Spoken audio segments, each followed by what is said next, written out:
Ladies and gentlemen, a very good evening. You're watching the News Night and I am Deepti Sachdeva. Even as we speak, there are reports now coming in that the US President Donald Trump has returned to the Situation Room. So he right now is in the Situation Room. What is happening? You're looking at the story developing fast. The Iran-Israel war has completely expanded because all that you are seeing is a lot of action. Remember, the supreme leader of Iran is still missing. No word from him. The Israeli strikes have deepened and Iran has just drawn a blood red line. And I'm very careful of the kind of words we are using. And Donald Trump, in fact, the warning that they are giving is that Mr. Trump, you started it, we will end it. This is Iran telling the US. The same US whose President Donald Trump right now is in the Situation Room. Could there be some action? Could there be more strikes? We do not know, but we are getting you those breaking updates. Every American citizen also, they say, or even a soldier in the Middle East is now a target. Is regime change still in motion? Is it happening? Could it already be underway as we speak? Because we do not know where the Iranian supreme leader is. Will Trump strike back? Will he strike back again? And are Russia and China just watching, or they are also preparing to move? All question marks, big question marks. So tonight, look at the players we are talking about.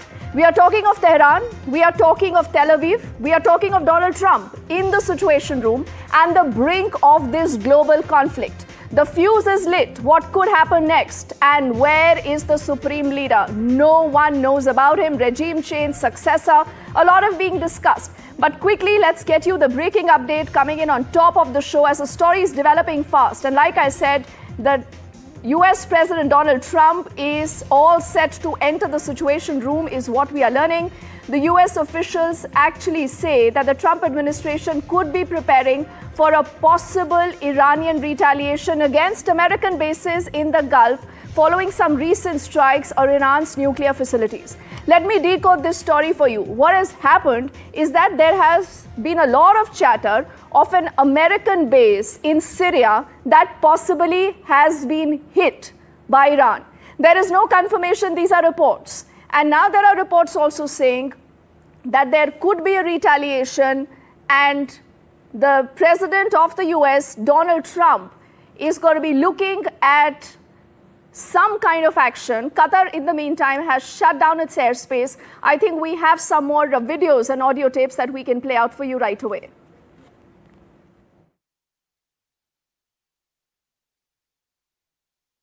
من هدف مشروع ایران هستند.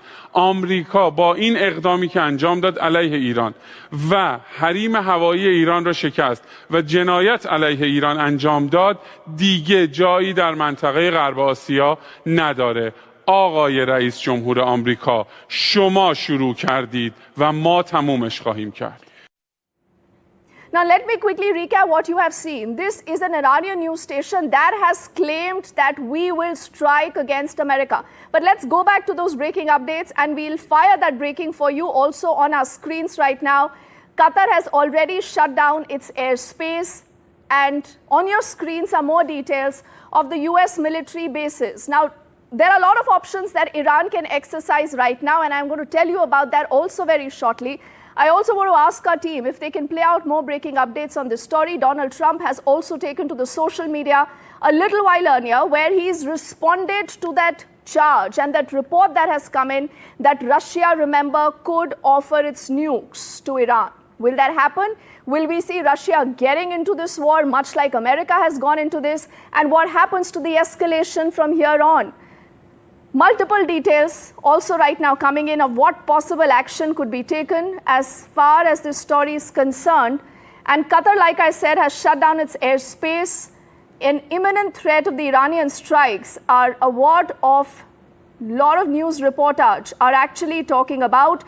They say that there is a threat of strike on the US base in Qatar. And even as we speak, like I said, that there are reports that Donald Trump is going to be reviewing the situation. He's going to be back in the Situation Room. What could this mean? I will also tell you more about the war updates that we have for you. Through the day, there have been a lot of these dramatic images that have come in. A prison has also been under the target. A plant has also been under the target. And what different news agencies are saying is that an American base in Syria has already been attacked. Is this true? We do not know, but if this entails to a huge escalation, and then will Donald Trump continue to be silent? Will he just be watching this? Most likely no. Could there be action? And could this mean that you will see a full-blown regional conflict? Let me see if we can actually pull up more details for you here. I want to talk about the options before Iran and also the quick war updates, if we can play them out, please, for you. Looking at all the updates that have come in the last few hours on this entire story, but also reports of the military sites of the Hezbollah that have been attacked. Now, you would recall Hezbollah, Houthis are all the proxies of Iran. And there are reports that even they have been struck. So this is an action moving very, very fast. On your screens, I think, are images earlier of the missiles that were also launched.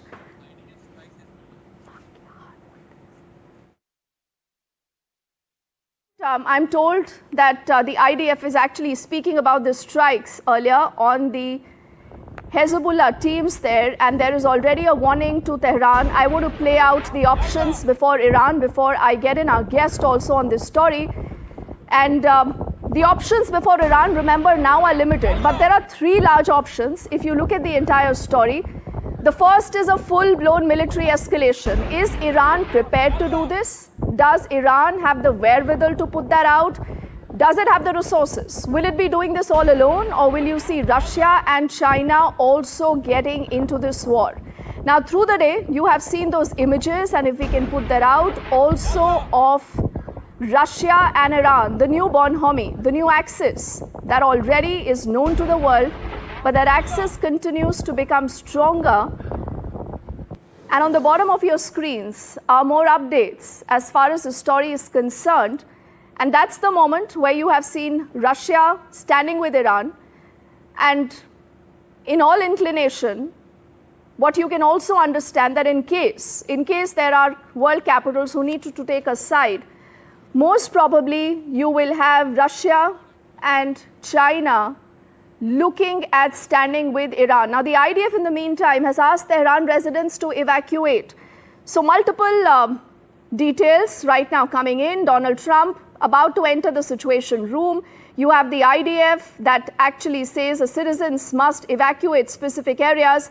Reports also saying that the US base in Qatar possibly could be looking at some kind of action. Now, will that happen?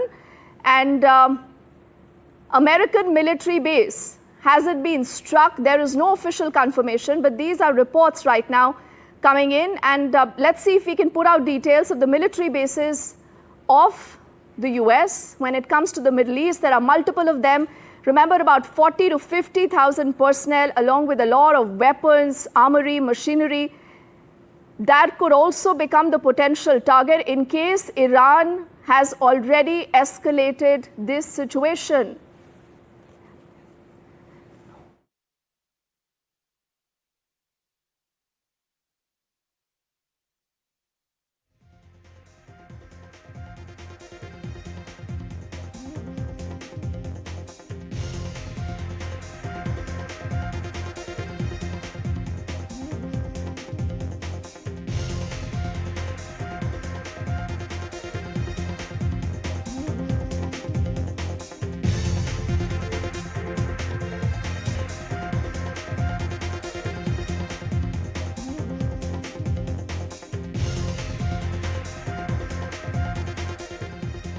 Let me get in James Borden, who's an Arab and a Middle East expert, and we'll keep these breaking updates up on our screens. James, thank you for your time and thank you for speaking to us here on NDTV.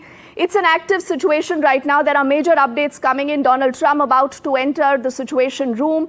There are reports of a US military base, possibly that has been struck by Iran. You could be looking at a retaliation by the US. What is about to happen, James? Well, and please understand, I'm drinking from the same fire hydrant that you are as far as information and updates are concerned.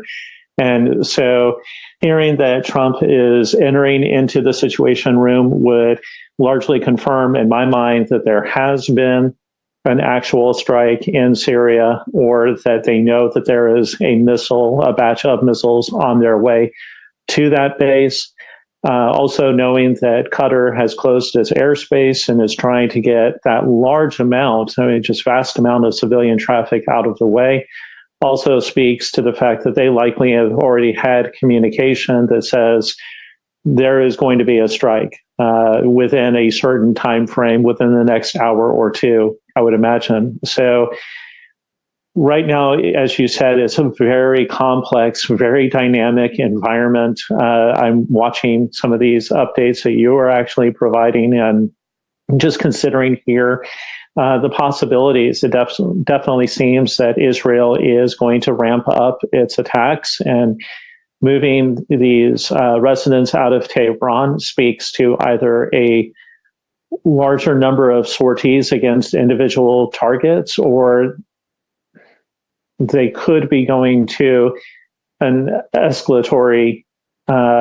level in a single response. I'll just put it that way. James, even as we are having this conversation, there are multiple breaking updates coming in. And I want to talk about this particular video also that we see on our screens. And I'm going to request our team to keep putting out more details for the benefit of our viewers. We'll also get James back on the conversation. We have multiple graphics to also tell you what could be the options before Iran. And James, this is the real issue. Either a military escalation, or Iran could just sit back and perhaps look at exerting more pressure on the US through channels like the UN, through Russia, through China. A lot of these options that we have seen, or a hybrid retaliation that could be, in terms of attacking their US military defense installations. But when you go in for something like this, James, I also want to talk about these top 5 war updates before I come back to you. The IDF has issued evacuation orders to the residents there. And likewise, you have seen a lot more updates that are firing, and we'll keep it fast, please. The Russian president has earlier met the Iranian FM. Those are images also up on your screens. And clearly the indication is that in case it goes to a full-blown situation, Russia is standing with Iran. Iran, in the meantime, has targeted a power station. In fact, that's the video also on your screens. And Israel targeted an Iranian prison. Now, who was housed in this prison? There are a lot of opposition leaders. Could they be out? What could this entail? So you're looking at a lot of stories happening right now. And Iran has also said that will make the US pay directly for the attack. They have said that every American citizen and every soldier in any of the bases that is belonging to the US and anywhere else, the US will have to pay a price. James, there is a clear escalation between yesterday and today. Do you believe that Iran has become more dangerous? I do, and I see that they are amping up their response. They've been on the back foot for quite a bit of time now, and they have been trying to mobilize their resources. And I would now expect to see a little bit more likelihood of even activating cells or individuals here in the United States or in places like Great Britain, Sweden, other countries where you might have targets of opportunity or soft targets where they could send lone wolf attackers to shoot at Jewish synagogues or attack individuals who are very high profile in the Jewish community. This is probably the most dangerous period. We may also see in some believe that there might be a cyber response initiated against various countries. Now, we know that the United States and Israel have been engaged in a almost 24-hour, 7-day-a-week cyber warfare with Iran. But I think that at this point, it's going to be amped up, and we'll see a lot more of that take place. As far as the Middle East and kind of constricting that circle, it looks like Iran is just able to launch missiles at this point. I know that there has been some concern about shutting down the Strait of Hormuz, but so far we've not seen that. And I do believe that the U.S. would be able to quickly address that situation. All right, James, allow me a moment, because we are also talking of the Iranian Supreme Leader. Where is he right now? What do we know about him? And what has happened to the top leadership? This is also an important question. And earlier, we have seen a lot of these responses that have come into the US that possibly still talk of a regime change. So could that still be in motion? I'm just going to take a moment, James, and I'm requesting you to stay with us as we will move now to discuss what possibly could happen. So we will build up this entire tree to help you understand. The first image that you see on your screens is the Supreme Leader, Ayatollah, who is right now alive. But where is he? No one knows. He's said to be in a bunker, highly fortified, guarded well right now. But if you look at how this story will move, there are now 3 images on your screen. So we'll go in from the extreme left. This is Major General Ghulam Ali Rashid, the commander of the Khamenei Next Central Headquarters. He has been neutralized. He is no more. The other man that you see on your screens, again, very, very close to the top leadership, is Major General Hussein Salami, the IRGC chief, and he has also been neutralized. The third image is Major General Mohammad Bagheri, the chief of Iran's military. Again, he's been neutralized in this strike. If you go further, and this is only to help you understand the expanse of what Iran today is dealing with. We'll again go on the left. This is Major General Amir Ali Hazida, the IRGC Aerospace Force Commander. He has been neutralized. He is no more. Brigadier General Ismail Khani, the IRGC Force Commander, he is alive as we speak. The other important man that we are talking about is Brigadier General Mohammad Kazemi, the IRGC Intelligence Chief. Again, he has been neutralized. So this entire expanse is to help you understand that is the top leadership in Iran right now crumbling. And where is Ayatollah? That's a question that continues to be asked. And also, in case there is a regime change, is that possible? What are the challenges in terms of a regime change? Is it that easy? How can that be done? And not to forget the successor also of Ayatollah. Because clearly there are a lot of these names that have been discussed. I'm going to get you details of that also in just a moment. And I want to go back to James. James, we were just looking at this entire flow chart to help our viewers understand how the top leadership of Iran right now is crumbling. Where is the supreme leader? No one knows. Said to be in a highly fortified bunker. But do you believe that this entire conversation about a regime change is a real possibility? Could that happen? Oh, absolutely. And I definitely believe that the Israelis, as I've been saying before, are waiting for him to activate a cell phone or use a personal computer, use a device that's going to send out an electronic signal to give away his position. And I do believe that they are continuing to hunt for him very actively. And let me just say that if he is still in Tehran, now they have had years to prepare for this, and they would likely have some means to exfiltrate him from Tehran and allow for some exit to a more secure location, likely in the far eastern part of Iran, because that appears to be a little bit out of Israel's strategic depth.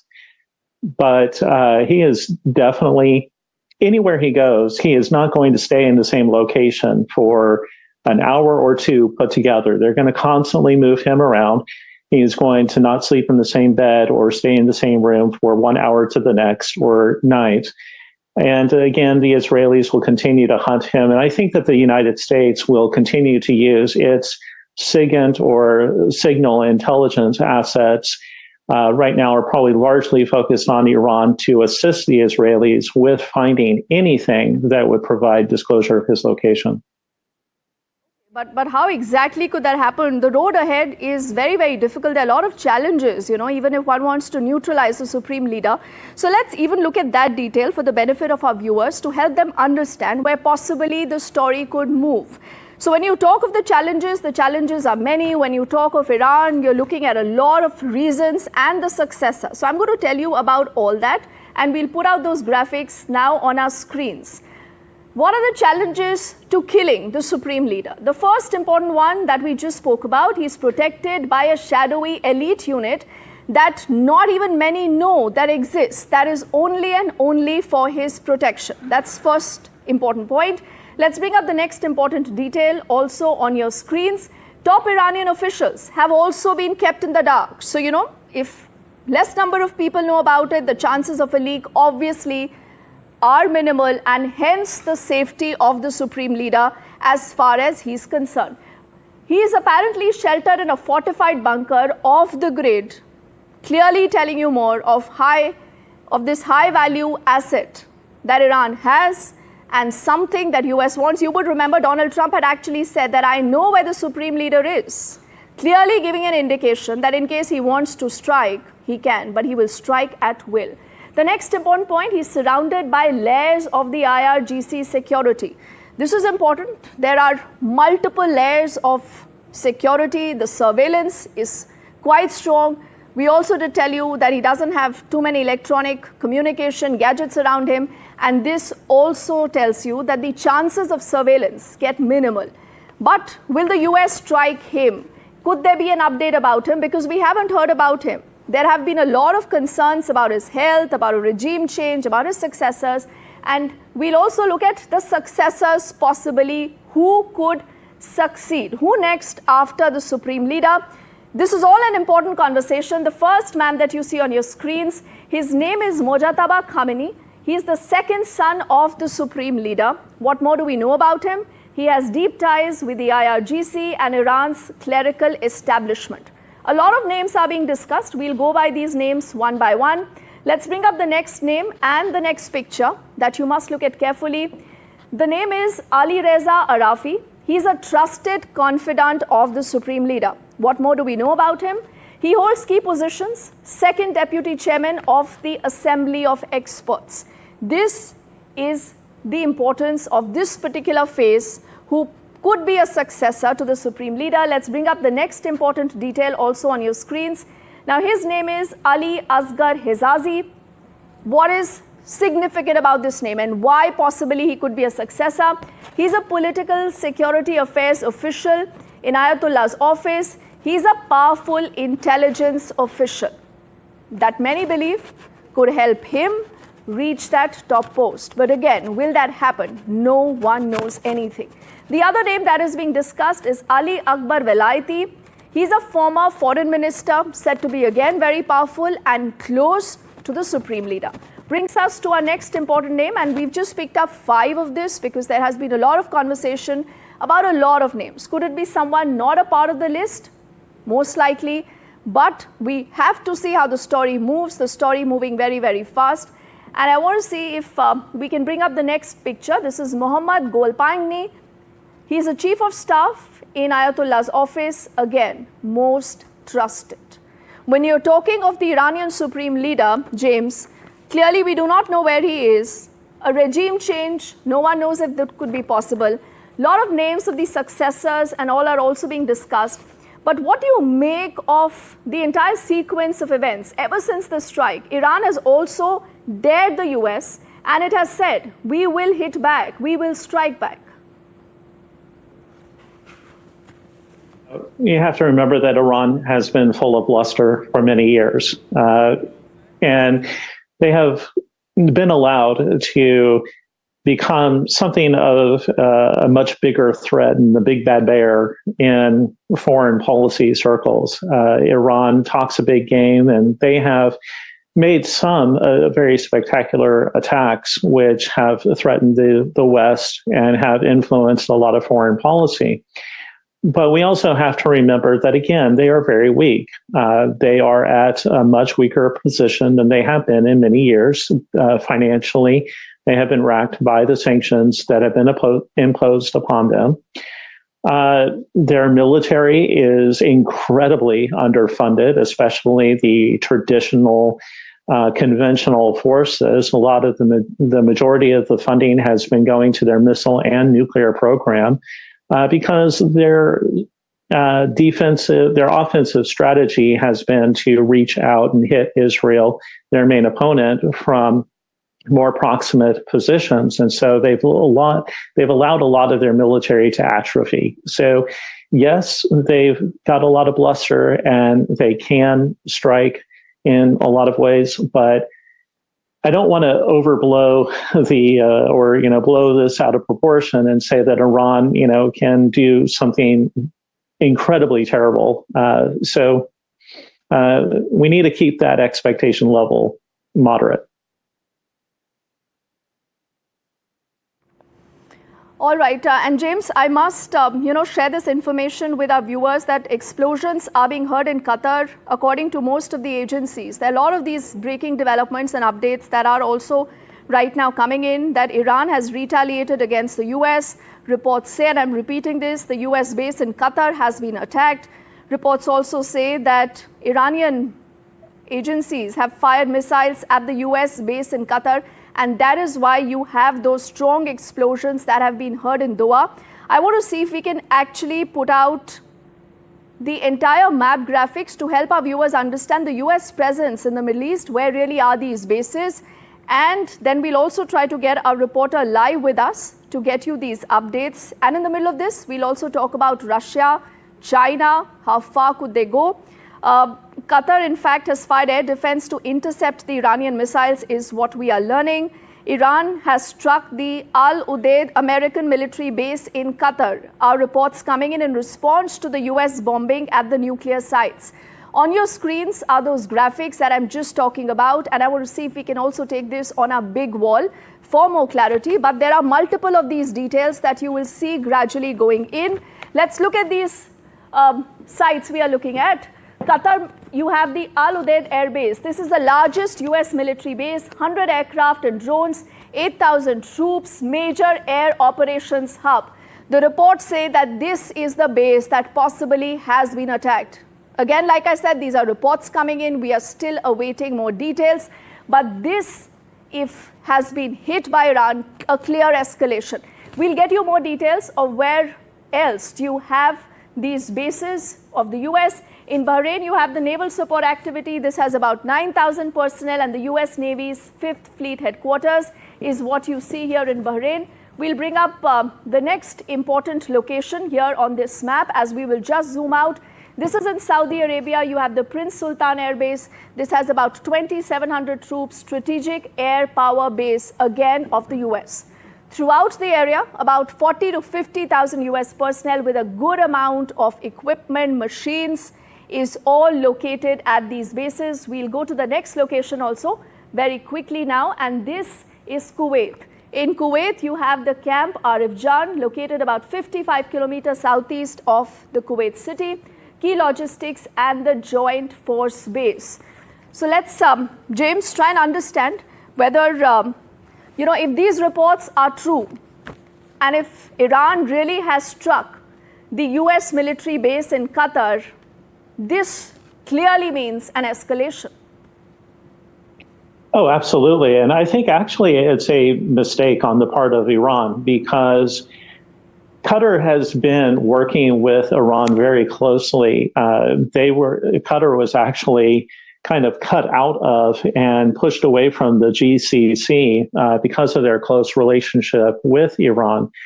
But with this violation of their sovereignty and airspace, I am hearing that, if I heard you correctly, that the Qatari Air Force is intercepting these missiles. This definitely shows that they are not supportive of what Iran is doing to the United States, and could actually draw the GCC countries into the conflict on their own. I would actually mention that there's a possibility of Qatar refueling these jets and then sending them on a retaliatory strike. If these missiles hit Doha and not just the American base, then that's just going to be a huge red line for the region. They have been trying to balance between these two incredible forces, between Israel and Iran, and